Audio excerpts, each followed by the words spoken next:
Happy Tuesday to you, and thanks for joining us in UpNorthLive Unscripted. It is another day across northern Michigan where, depending on where you are, you're either seeing some blue skies and pretty nice temperatures, or maybe some clouds and a bit of rain tonight. So, Joe, we kind of asked this yesterday, but when are we all going to start to see more similar conditions across northern Michigan? Yeah, I think tomorrow.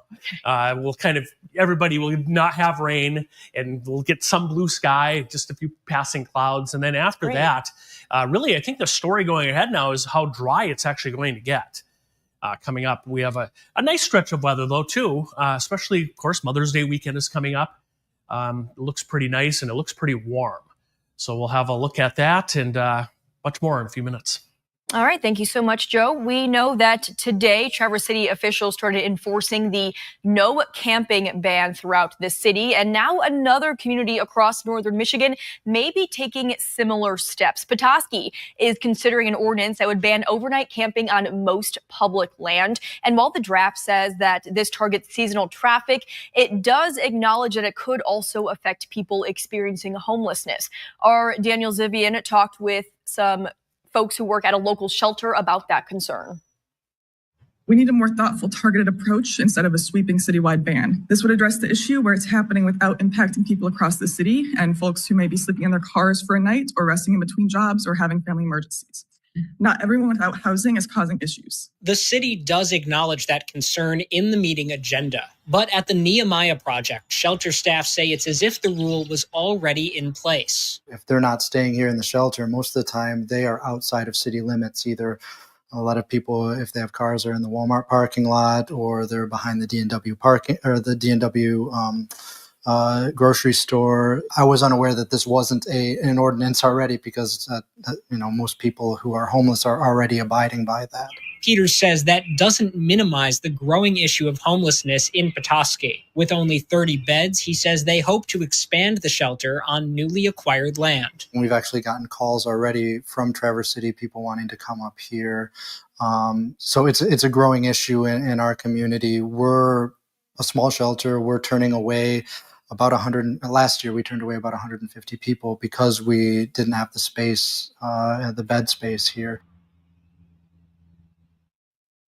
And that was Daniel Zivian reporting. Now, we are continuing our conversation tonight on short-term rentals throughout northern Michigan, specifically Traverse City. There could be more limits on how many new short-term rentals can be permitted in Traverse City. We are taking a live look right now at a public hearing on the topic hosted by the Traverse City Planning Commission. Since September, the Planning Commission has discussed adding more caps on how many short-term rentals can be allowed in certain districts. They will have the chance tonight to potentially recommend those caps to the City Commission. But we have a reporter there, Cody Bear. He will have a full update for you coming up tonight on UpNorthLive News at 11. All right, well, if you drive through Traverse City neighborhoods over the next several months, you might notice maybe some unusual sights. A lot more digging and a lot of new pipes being installed at homes and businesses. It's something that's happening throughout the entire city, and pretty soon it could be happening in other communities as well. Mark Shillette has a full story.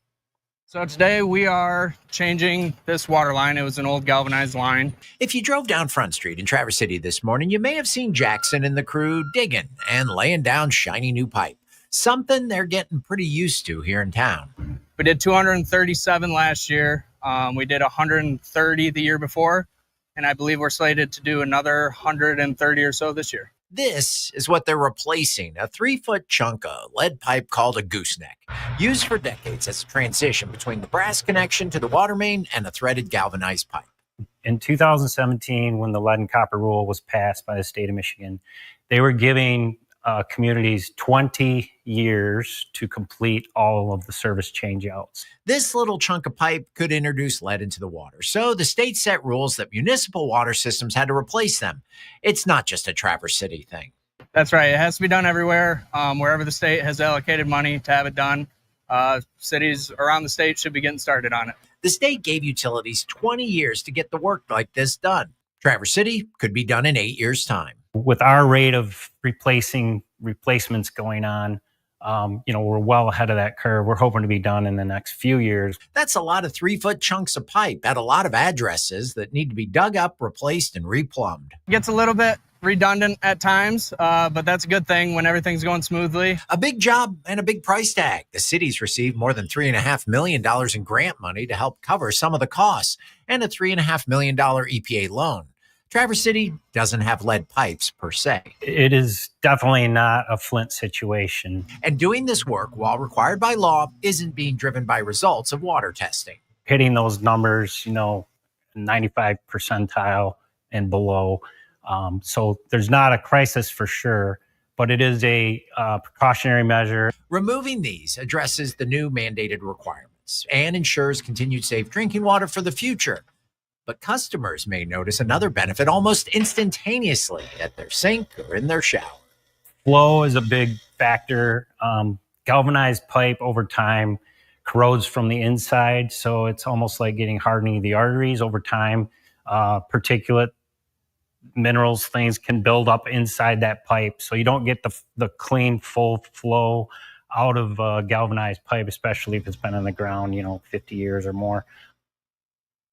And that was Mark Gillette reporting. Mark is joining us live to talk more about this story now. And Mark, something that I think is really interesting from your story is that in Traverse City, we heard the utilities director say they are already pretty well ahead of schedule to get all of these pipes replaced. Why are they so far ahead of schedule?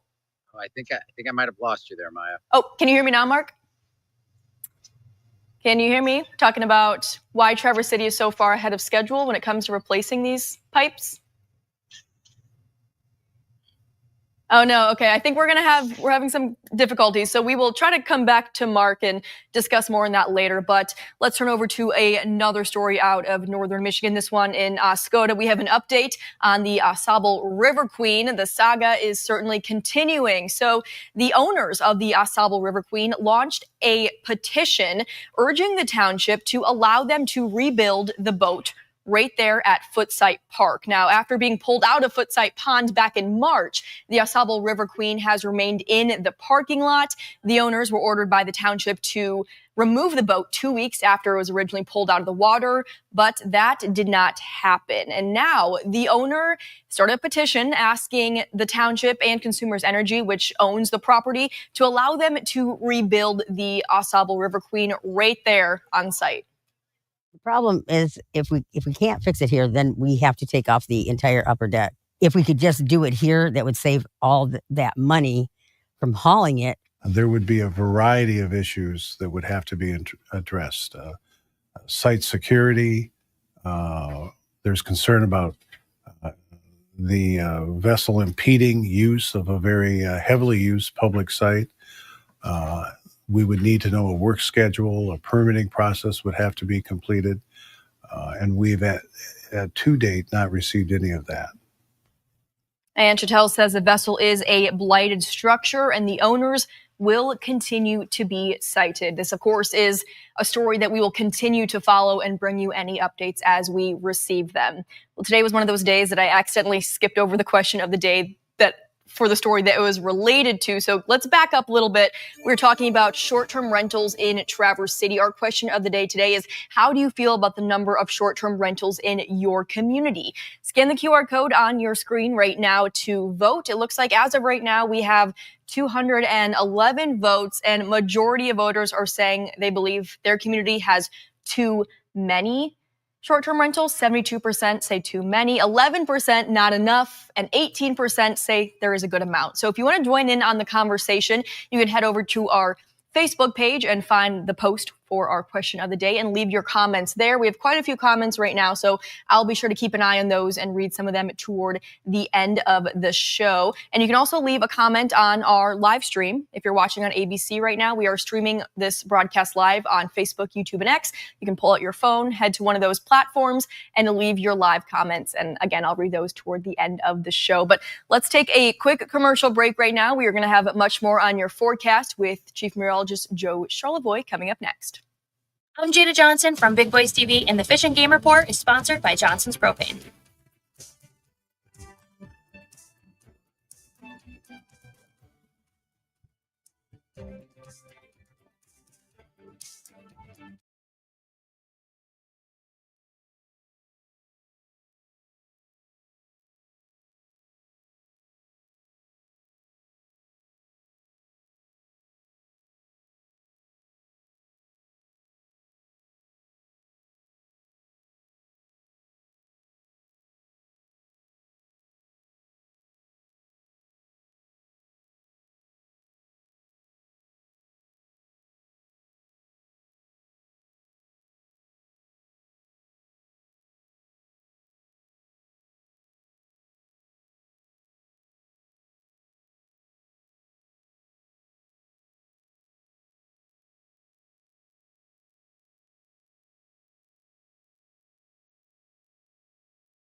Before we turn things over to Joe for more on weather, we do have an update on a story that we have been following for quite some time now regarding a cell tower in Crystal Lake Township in Benzie County. The tower is on land owned by the city of Frankfort. Now, this is a story that our Allie Baxter has been following for some time. And Allie learned that last night, Crystal Lake Zoning Board of Appeals revoked a previously issued zoning permit for the tower. And they explained the tower company leasing from the city never actually needed a zoning permit to build to begin with. So here is Allie with the full story.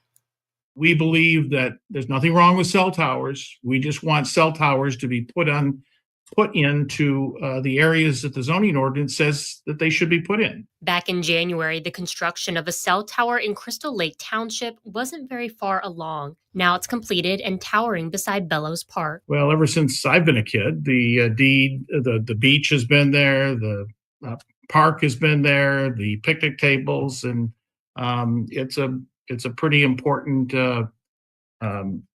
place for the community to enjoy. The park land was deeded to the city of Frankfort in 1938 with a restriction for public use. They donated it for the public's use as a park. I don't think you can dispute that. Previously, officials for the city of Frankfort said they believe the cell tower would help better communication services in the area, which they say would be a public use. The township saying that we are hands off on this project. We're not going to say that we have any control over it because it's city-owned property. And we're saying it's not city-owned property. Attorney Timothy Young is representing a group of families fighting to move the cell tower. He says Crystal Lake Township's hands-off excuse isn't applicable since the city leased the property to APC Towers. Then APC Tower has to jump through all the hoops in order to get the variance and the SLUP and whatever other approvals that they would need in order to put a cell tower right next door to all the little children playing on the beach. The township previously issued a permit for construction of the 195-foot tower. Monday night, its zoning board of appeals revoked the permit because they believed it never should have been issued. The board directed the zoning administrator to send a letter to the city of Frankfort saying again, the city is exempt from zoning rules. I mean, if you take that logic to its to an extent where the city could be running a nuclear dump on that park and the township would say they don't have any say in it. That was Allie Baxter reporting, and we did reach out to Frankfort officials. The superintendent tells us the city has not received a letter of exemption from the township yet, but he does anticipate that this will not affect the city's lease with the tower company. And as of right now, the tower is not operational. One more update to share with you before we turn things over to Joe for weather, so just stay tight. We have one more local story to share. Nearly $15 million has been requested by a Michigan lawmaker to assist with infrastructure improvements in Cadillac, such as its failing culverts. Take a look. Representative Joseph Fox requested that $2 million of that funding go towards fixing the culverts by Wexford Jewelers. Wexford Jewelers owners say this funding would go to replacing the two culverts in the parking lot next to their business that have caused several large holes to appear. And we're told that the new culverts would also have a 70 to 90 year lifespan. Almost $8 million would go towards assisting hundreds of residents with PFAS contaminated wells to get them connected to municipal water. And lastly, the request would use $5 million for the Lake Mitchell Sewer Authority to update and replace 140 grinder pump stations. That is another update that we will keep you posted on once we do learn more information. But all right, the wait is over. Let's turn things over to our chief meteorologist, Joe Charlevoix. Joe, the week started off pretty cloudy and rainy for some of us, but the other half of us, nice blue skies and sunshine. Yeah, and if you're up in Newberry, it was like 76 today and sunny. Wow. And then around Alpena, where you're from, it was, 58 and rain at times today. Quite the difference. Yeah, but everybody is going to get back to dry weather now as we move forward here. And it's going to stick around even into next week. So yes, it will be dry, but the offset to that, it should be pretty pleasant too coming up. You can kind of tell the tail here. That's Whitefish Point on the left and Gaylord on the right. And you see the blue sky there up at Whitefish Point. It's been a nice day there, removed from the rain. Gaylord, the sun is out right now. Still some clouds overhead. You can see some of the shadows there. Earlier, Gaylord had, some rain at times this evening. You can tell where the clouds are. Here's a look at temperatures. And in the northern lower peninsula, downstate, even around Detroit, temperatures are only in the 50s to around 60. And there's that 75 right now at Newberry. The Sault Ste. Marie, you're at 71. And over at Iron Mountain, up in the UP, 83. One of the warmer spots in the entire state up across the UP because they've been basking in some sunshine. What's going to happen, we have low pressure over New York State. That's the system that's been stuck south of us, flinging in clouds and showers. And then there's a weak front north of us, that blue line, that's a cold front. That'll pass tonight through part of tomorrow, and that's going to kick that low offshore and eventually allow high pressure to start building in here. Here's a look at that. You can see the rain swirling around that low from Pennsylvania up into New York State. That yellow box there, that's a severe thunderstorm watch. Back home, this is what that looked like. There's some of the rain we did have earlier today. It just didn't quite make it to the Lake Michigan shoreline. This came in from east to west and has pretty much fallen apart. And here's a look at radar right now. Just a few showers left near the Lake Michigan shoreline. We're starting to see some sunshine. Here's a few of these showers right about over Mayo, near Alpena, and then around St. Helen. You're seeing a couple spotty showers there in Roscommon County. And then down around Clare, right there, you can see a few showers as well toward the Mount Pleasant area. So that's what's going on right now. Moving ahead, here's our look at Stormcast. Showers ending. Skies will clear tonight. Now, I think as we cool tonight with clearing skies, maybe a little fog toward morning. And then we have this weak front coming through tomorrow. So a little band of clouds. You see that right there? That's it. After that, tomorrow night, clear. And then, you know what? You can take out the telescope. You're not going to find a cloud Thursday or Friday. It's going to be dry Thursday. There's Friday afternoon. Just a nice stretch. Lots of vitamin D, sunshine. Then we'll get you into the weekend. There is a weak cold front right here. Can you kind of pick it out there? That's Saturday. Maybe a shower. Probably not. And then there's Mother's Day. Beautiful. High pressure and control. Nice day, even into Monday of next week. So again, we're kind of in a prolonged dry stretch coming up here. There's the long range. So this is the forecast on rain for the next week. We'll run it all the way out. There's the weekend, Monday, Tuesday, and very little here across northern Michigan. So there will be elevated fire danger, especially before things really green up here. I think that'll be an increasing issue moving forward. As far as Mother's Day weekend, look at that, 60s and 70s Saturday, partly cloudy, maybe a spotty shower in the lower peninsula. And then Sunday, sunny skies and mild weather. Temperatures on Mother's Day, 62 to 76. You can grill out. It'll be so nice on Sunday. And I know we've had Mother's Days in the past. It's chilly. But I remember a few years ago, we had like rain snow mix. Not this year. No, not going to happen. All right. And here's our extended forecast. Sunshine Thursday, Friday, Saturday, Sunday. The only thing Saturday, as I mentioned, maybe a spotty shower. But the thing is, Maya, there is really no rain hardly at all over the next 7 days. So a nice stretch. It's just going to be pretty dry. Right. All right, Joe, thank you so much for that. Let's take a quick break, but coming up next, Sports Director Harrison Beebe is talking high school girls soccer. Stay with us. Sports is next.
There's a pretty exciting girls soccer matchup happening tonight. For more on that, let's turn things over to sports director Harrison Beebe. It's another busy afternoon for spring sports. Of course, in the spring season, all the afternoons have most of the games going on in them. We're getting a doubleheader of soccer coverage today. We start with a great girls soccer matchup we're covering right now with Traverse City St. Francis and Leland the Comets. 7-1 on the season. Just suffered their first loss, though, over the weekend. How will they bounce back? They drew a tough opponent in Traverse City St. Francis. The Glads are ranked top 10 in Division III, but at 6-5, they dropped 3 straight after a really impressive 6-2 start. So what we'll give in this one, we got a very intriguing matchup in the headlines between St. Francis and the Leland Comets. Also on the soccer pitch, we get the rematch of the rivalry game, Traverse City West and Traverse City Central, tonight at the Trojan Athletic Complex. The Titans took the first meeting of the season a few weeks back. Will the Trojans be able to throw a haymaker in this one? It was just 1-0 in the last outing. How will this one look? It's on the Trojans' home field. We'll have to wait and see. So join us tonight during sports at 11 to see highlights of both those contests. All right, that is going to do it for your look at unscripted sports. Let's turn things back over to you, Maya. Thank you, Harrison. Now let's talk a little Tigers before we go. The Tigers had an off day to start the work week, and now they're getting an extra day of rest today after tonight's series opener with the Colorado Rockies has been postponed due to rain. So the two will start the series tomorrow and play a doubleheader on Thursday to get 3 games in. All right, we're going to take a quick break, but we will check in with the question of the day and the live results and read a few of your comments straight ahead.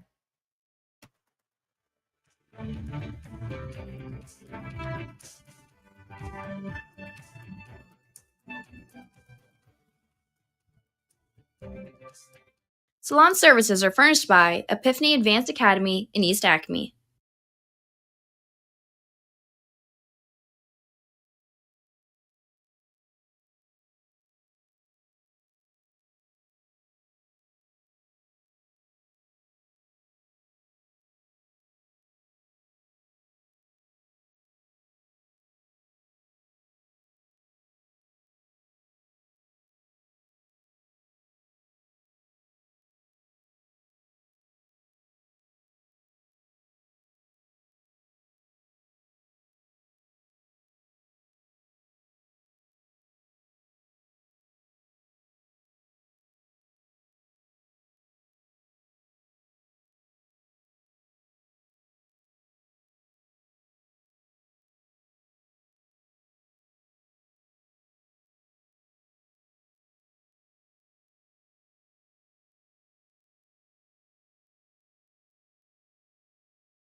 There is a conversation going on right now in Traverse City over potentially limiting the number of short-term rentals allowed in certain districts. That's related to our question of the day. How do you feel about the number of short-term rentals in your community? As you can tell, 71% of voters say there are too many, 11 say not enough, and 18% say a good amount. Over on our Facebook page, Tony says, I love the short-term rentals in my neighborhood. Kelly says it's healthy for a tourist economy, a community that brings in a lot of large events.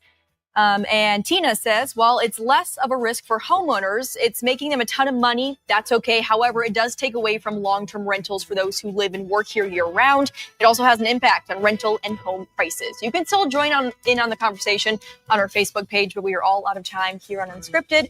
Thanks for joining us. We'll see you back here at 11 o'clock tonight.